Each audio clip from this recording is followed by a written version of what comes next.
O vento congelado rasgava o parque esfarrapado de Dalton Webb enquanto ele conduzia o trenó com 6 cães para fora da cabana, sabendo que estava entregando sua última chance de sobrevivência.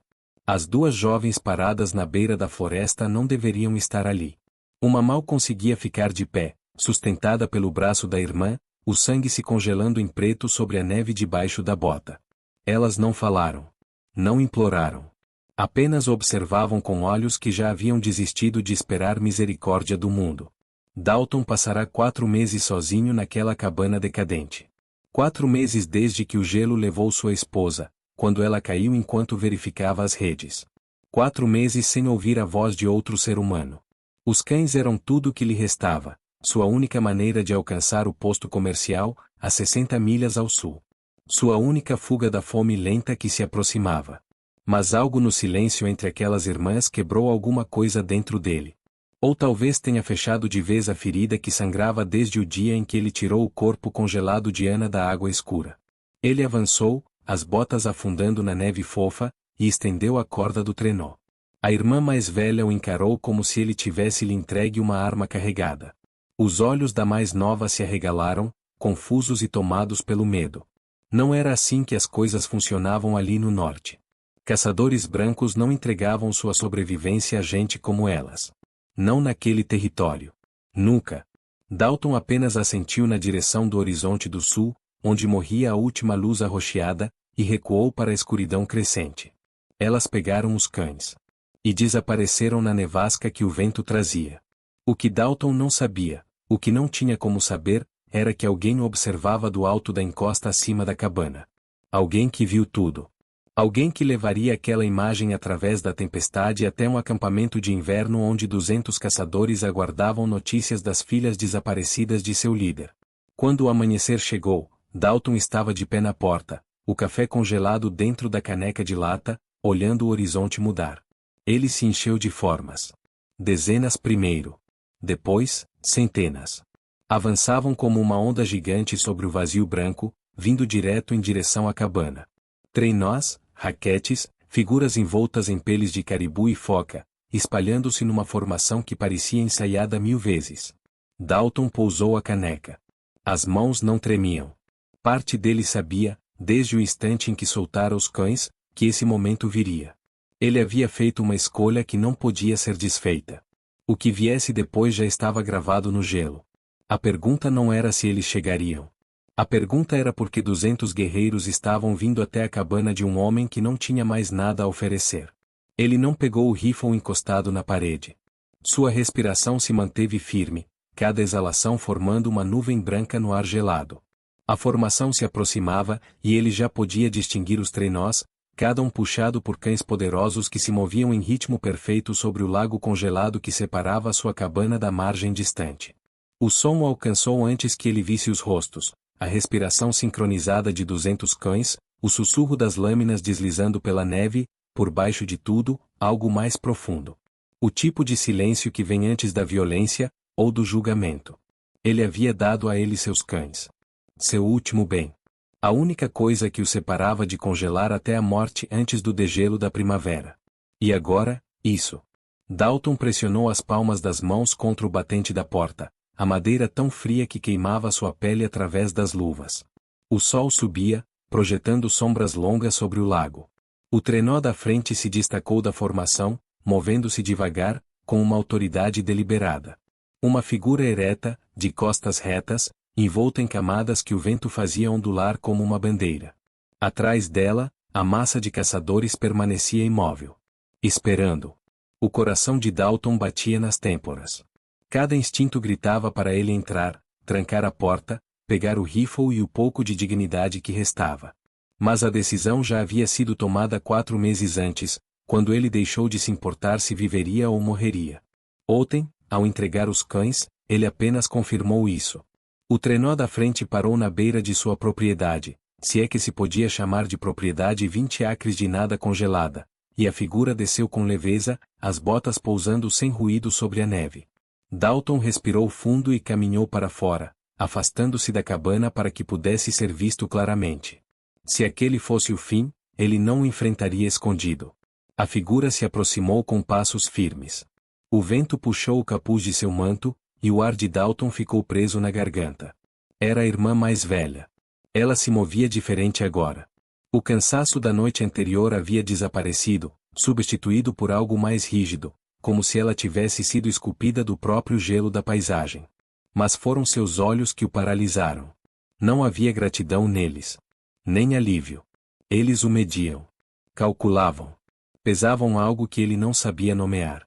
Ela parou a poucos metros, perto o suficiente para falar, longe o bastante para se manter segura. Dalton esperou.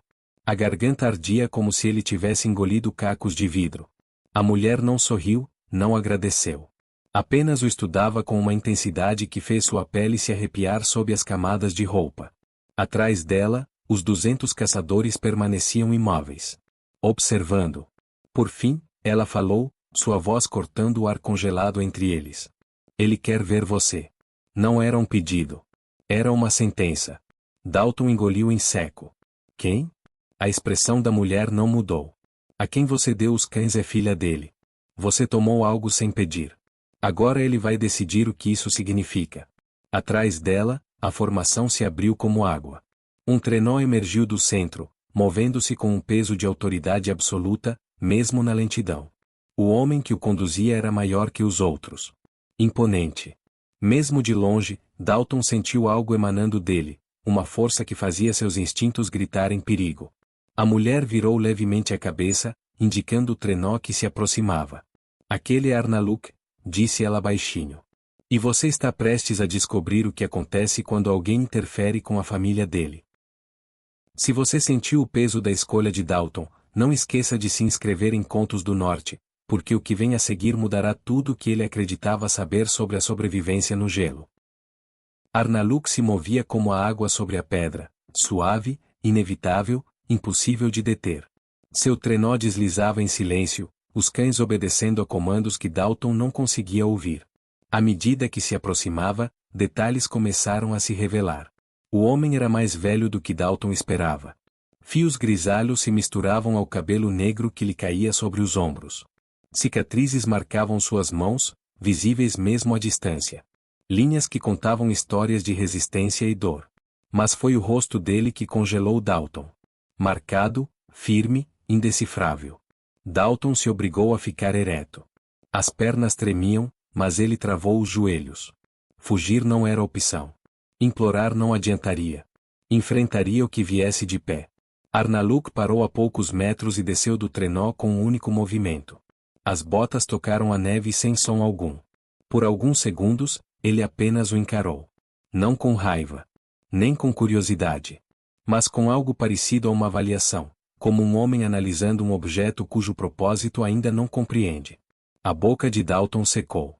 Quis falar, explicar, mas as palavras ficaram presas na garganta. O que poderia dizer? Que sentirá pena.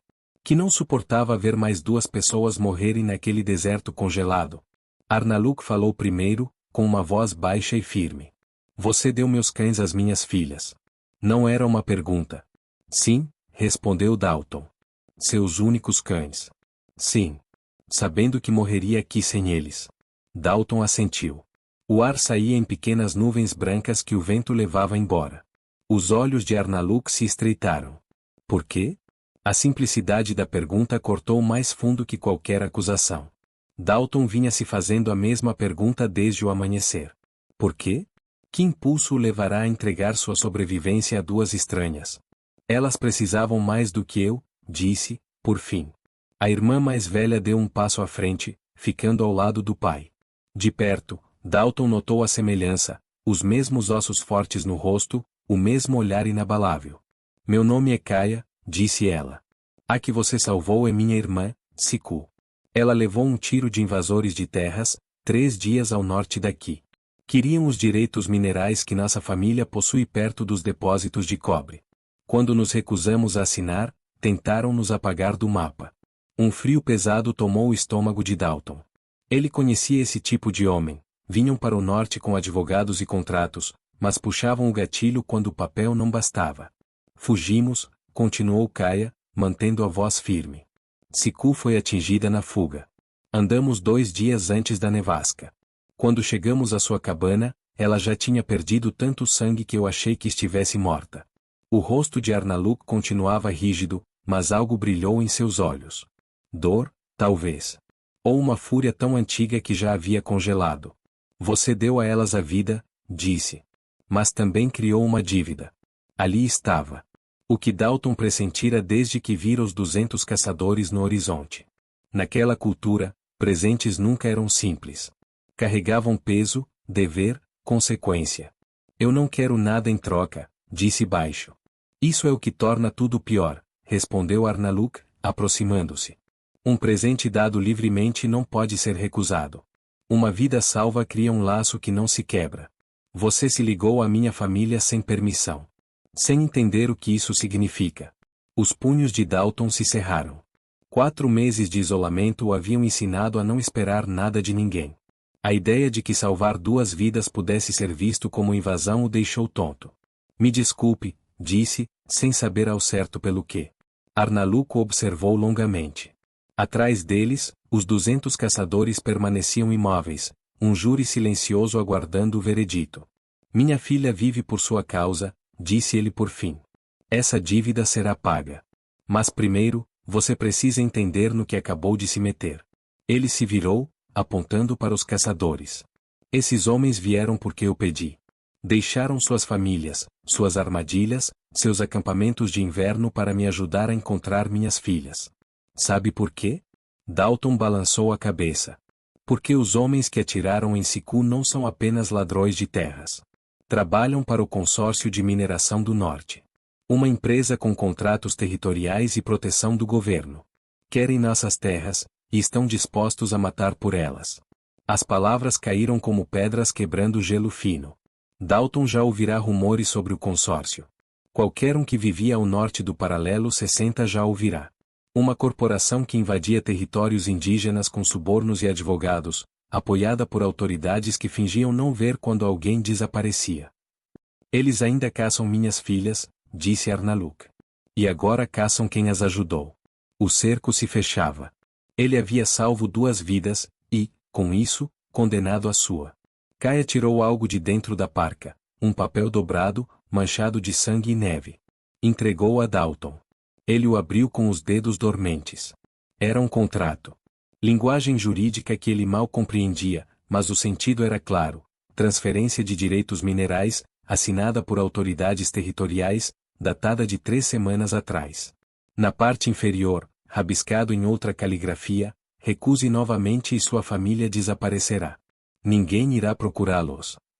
A mandíbula de Dalton se contraiu. Sua esposa morrera sozinha no gelo há 4 meses, e ele passará cada dia desde então desejando tê-la acompanhado. Mas ao ler aquelas palavras, ver a ameaça fria de apagar vidas como se fossem nada, algo ardente se acendeu dentro dele. Raiva. A primeira emoção real desde que tirara o corpo de Ana da água. Eles virão até aqui, disse Arnaluk, em tom grave. Porque Kaia e Siku passaram pela sua cabana. Porque você as ajudou. E, quando vierem, não farão perguntas. Dalton levantou os olhos do contrato e o encarou. Então é melhor que tragam mais do que ameaças. Algo mudou no rosto de Arnaluk. Não era aprovação, era reconhecimento.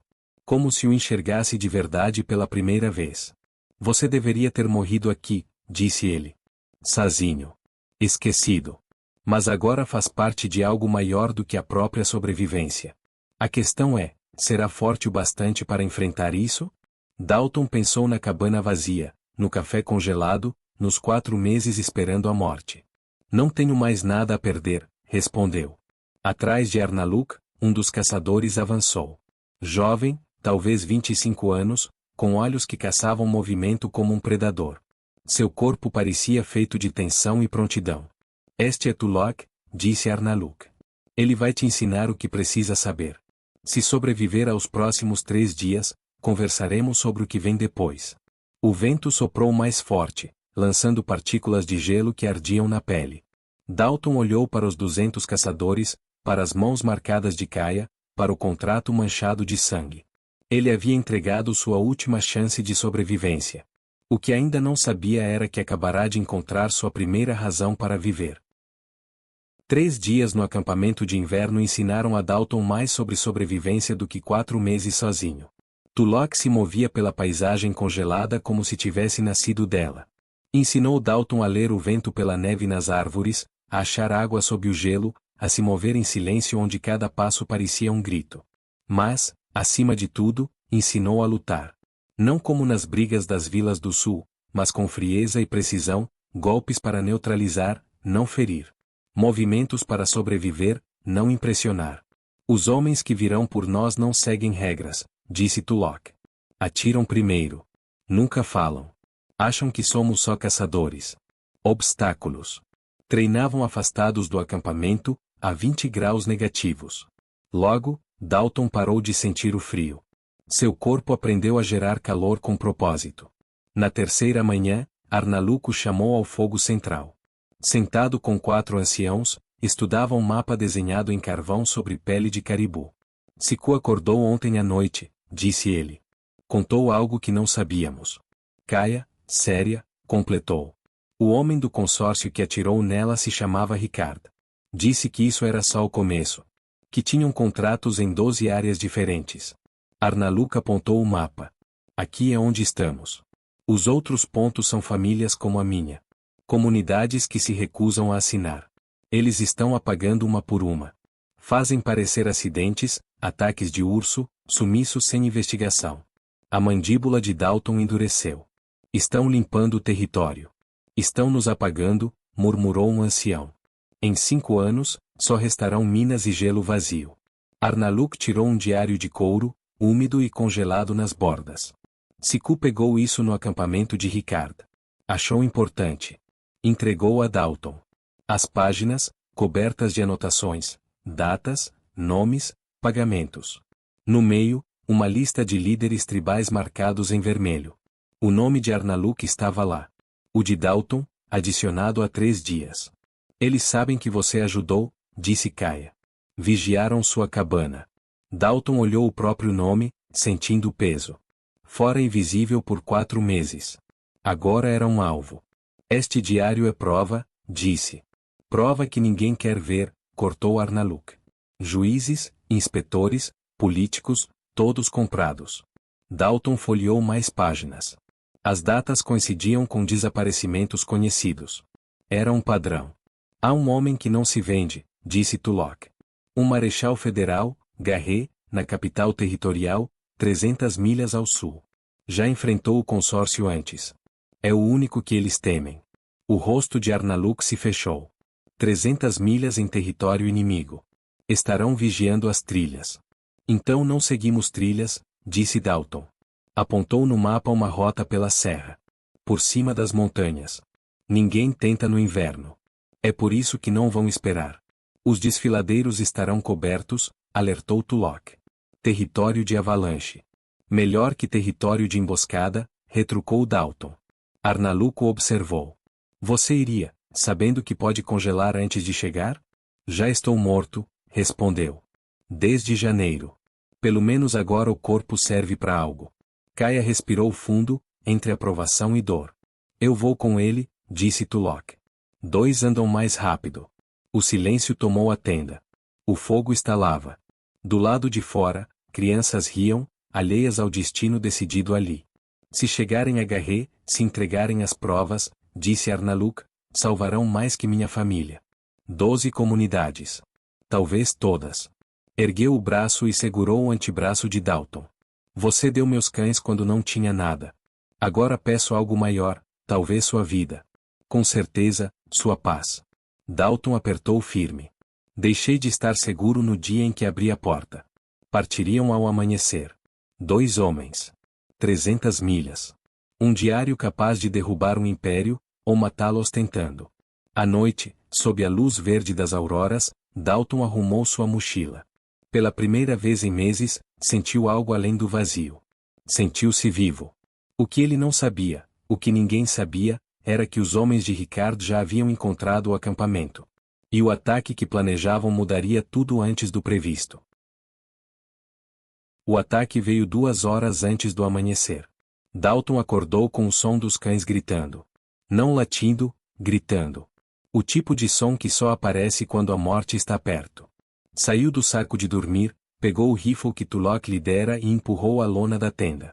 O acampamento estava em chamas. Fogo químico, verde, que nem a neve conseguia apagar.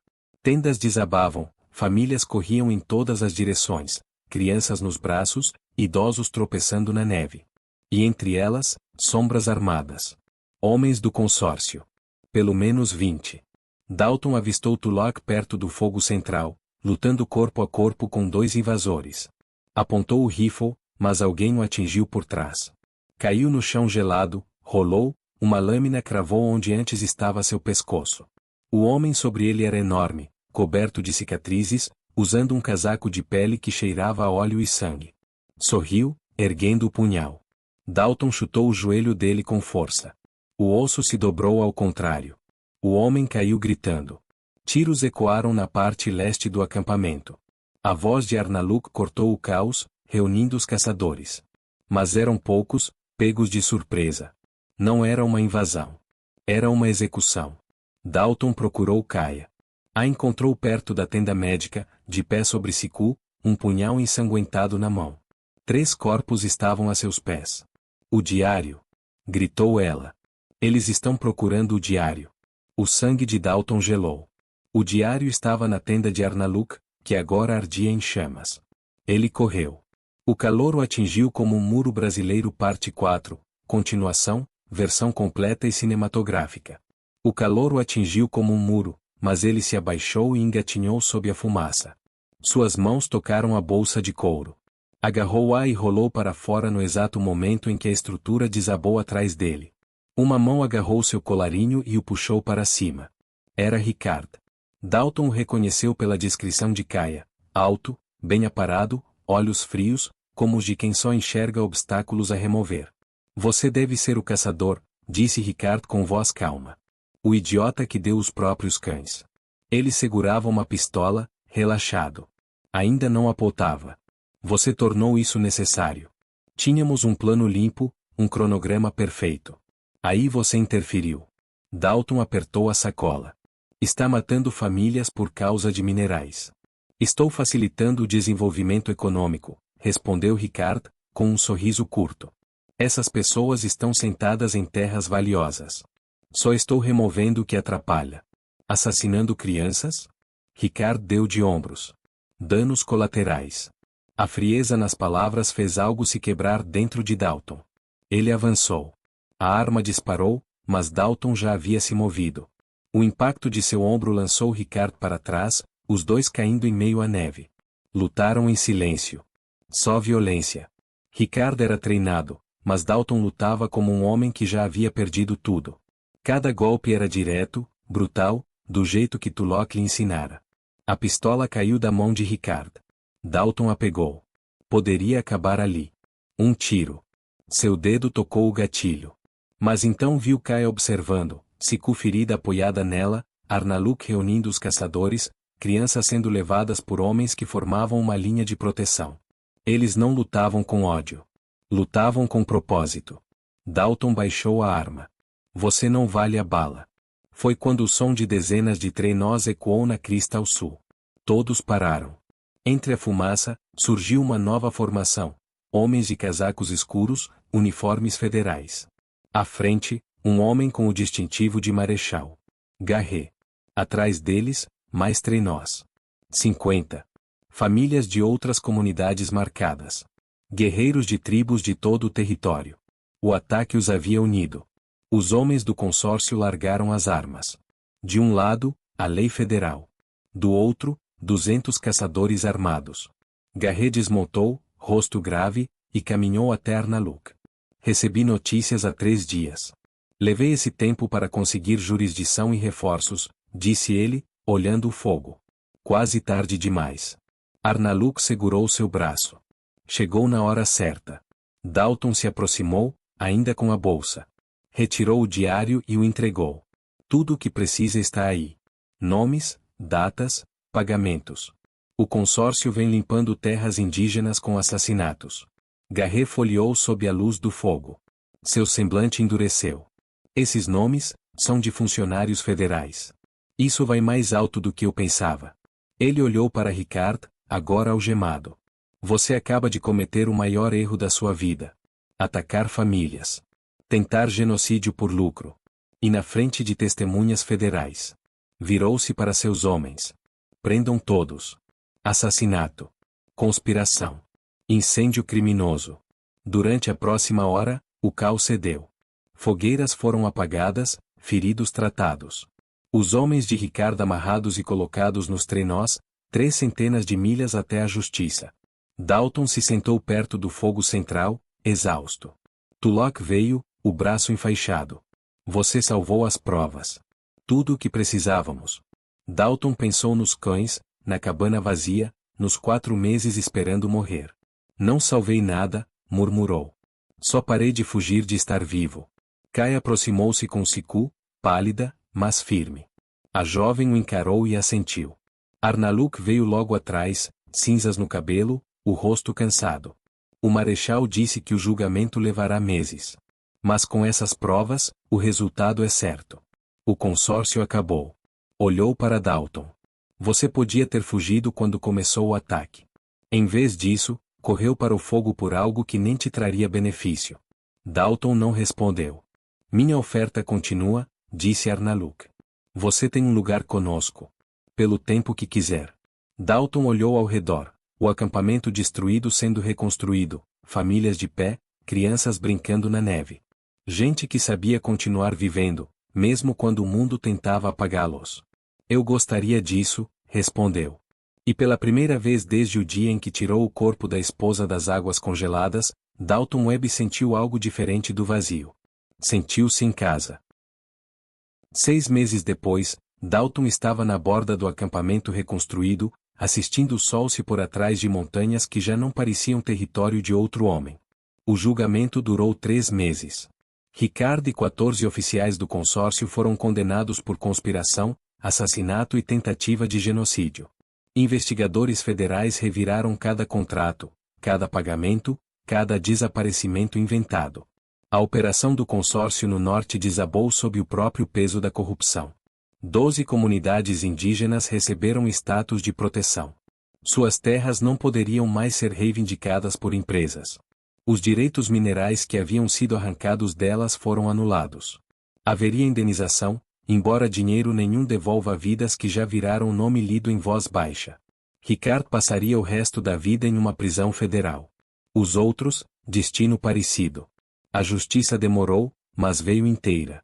Dalton prestou depoimento por 2 dias seguidos, o diário aberto na mesa do procurador federal. Cada página. Cada nome. Cada morte marcada em tinta vermelha. Ele viu a cor sumir do rosto de Ricard à medida que as provas se empilhavam. O homem que chamara assassinato de dano colateral entendeu que agora era a própria vida dele que estava sendo cobrada. O acampamento havia sido reconstruído mais forte que nunca. Não era mais só o povo de Arnaluk. Famílias das 12 comunidades apareceram para ajudar. Barracas viraram casa de verdade. As áreas de caça viraram território compartilhado. Foram assinados acordos entre grupos que tinham passado gerações separados. Unidade forjada em fogo. Tulloch veio da linha das árvores, 2 garotos atrás dele. Ele estava treinando os 2 do mesmo jeito que treinou Dalton. Não só para brigar. Para viver. Para ler vento, neve, pegada. Para entender que força não é dominar, é aguentar de pé. Arnaluk quer você na fogueira do conselho, disse Tulloch. Ele tem uma coisa para você. Dalton o seguiu até o centro do acampamento, onde os anciãos estavam sentados em círculo. Kai estava ao lado do pai. E ao lado dela, Siku, totalmente recuperada, andando sem apoio pela primeira vez desde o tiro. No centro do círculo estavam 6 cães. Os cães de Dalton. O mesmo time que ele tinha entregue naquela noite congelada que agora parecia outra vida. Arnaluk deu um passo à frente. A gente encontrou eles com uma família 2 vales adiante. Eles já tinham sido trocados 2 vezes, viajaram mais de 160 quilômetros. Mas quando a gente contou de quem esses cães eram, fizeram questão de devolver. Ele apontou para os animais. A cadela líder, cinzenta, olhos espertos, reconheceu Dalton na hora. Puxou a guia e choramingou baixo. Você entregou esses cães quando eles eram tudo o que você tinha, disse Arnaluk. Você deu vida às minhas filhas. Você deu verdade pro Tribunal Federal. Você deu um propósito para comunidades que tinham esquecido como ficar lado a lado. Ele respirou fundo. Uma dívida desse tamanho nunca se paga de verdade. Mas ela pode ser honrada. Ele estendeu a guia. Esses cães são seus de novo. Mas mais do que isso, você é nosso. Família. Não por sangue. Por escolha. Por sacrifício. Por ter ficado no fogo quando podia ter virado as costas. As mãos de Dalton tremiam quando ele pegou a corda. A fêmea cinzenta encostou a cabeça na perna dele e abanou o rabo. Os outros chegaram perto, encostando nele como se nunca tivessem ido embora. Ele olhou para Arnaluk, Kaya, Siku, Tulok, e para todos os rostos que agora significavam casa. Eles já não eram só aliados. Eles eram o motivo dele acordar todo dia. O motivo de sobreviver ter virado viver. Eu não sei o que dizer, ele conseguiu soltar. Então não diz nada, falou Kaya, baixa, como quem segura algo querido. Só fica. Naquela noite, as luzes do norte varreram o céu em faixas de verde e violeta. O acampamento se reuniu em volta do fogo central. Os anciãos contaram histórias. As crianças riram. A comida tinha gosto de futuro. Dalton sentou com os cães enrolados ao redor dele. Tulok de um lado. Kaya do outro. O diário, aquele que quase custou tudo, agora estava guardado no arquivo federal, servindo como aviso para qualquer homem ganancioso que achasse que povo indígena é obstáculo removível. Ele pensou no homem que tinha sido 6 meses antes. Sozinho numa cabana podre. Esperando a morte. Entregando sua última chance de sobreviver para 2 desconhecidas porque, em algum canto dentro dele, ainda existia uma brasa que não apagava, uma brasa que acreditava que compaixão vale mais do que instinto de autopreservação. Essa escolha trouxe ele até aqui. Até essa fogueira. Até essas pessoas. Até um sentido maior do que simplesmente aguentar até amanhã. Arnaluk ergueu uma cuia, no gesto tradicional. Aos que perdemos. Aos que continuam ao nosso lado. E aqueles que provam que o menor ato de bondade pode mudar o mundo. Todo mundo bebeu. Dalton olhou para a aurora dançando no céu interminável. No norte, tudo fica reduzido ao essencial. O frio que mata. O gelo que enterra. O vento que apaga rastros. Mas também a beleza que não se quebra. A força que atravessa gerações. A comunidade que entende o que o resto do mundo esquece. A gente não foi feito para enfrentar a escuridão sozinho. O fogo estalava. Os cães dormiam. E Dalton Webb, o homem que tinha aberto mão da própria última chance de sobreviver, descobriu que recebeu de volta muito mais do que perdeu. Ele encontrou família. Encontrou propósito. Encontrou um motivo para continuar respirando quando o mundo tentou arrancar todo o calor do peito. Às vezes, aquilo que você entrega volta transformado. Não como posse, mas como prova. Prova de que misericórdia, mesmo no lugar mais frio da terra, consegue derreter gelo e reconstruir mundos. O norte lembra de quem enfrenta suas provas de mãos abertas, e não de punhos fechados. E às vezes, se você tiver sorte, ele devolve mais do que você sabia que precisava. Se essa história mexeu com você como o norte mexe com todos nós, se inscreve em Contos do Norte. Toda semana, nós contamos histórias de coragem, sacrifício e redenção nascidas do coração congelado da natureza selvagem. Histórias que provam que a humanidade não endurece no frio, ela brilha.